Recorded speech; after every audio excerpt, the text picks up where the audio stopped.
C'est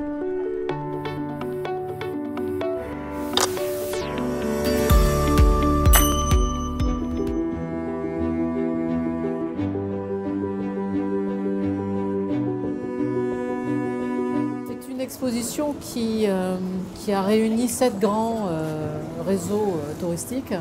Et le but du jeu, c'était que chaque association, chaque réseau, présente une sélection de photographies.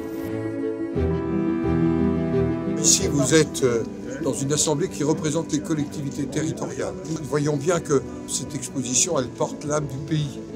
Pas simplement au travers du patrimoine, au travers des activités, qu'elles soient artisanales, qu'elles soient des activités de pêche, des activités d'élevage.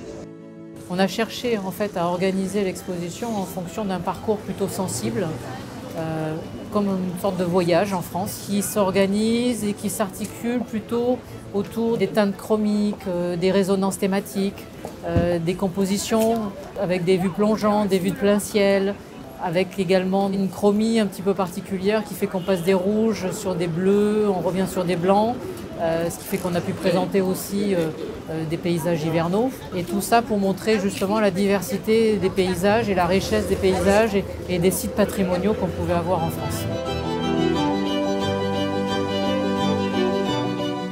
On a la chance d'avoir une France magnifique, on a la chance d'avoir des associations qui s'occupent avec des bénévoles de la valorisation des patrimoines, que ce soit le patrimoine immobilier, les centres anciens, les espaces naturels, les grands sites de France. Tout ça, ça fait partie de notre culture. C'est ce que nous avons voulu apporter sur les grilles du palais du Luxembourg pour que ceux qui passent, qui déambulent devant le matin ou l'après-midi, puissent les découvrir et redécouvrir en même temps la France.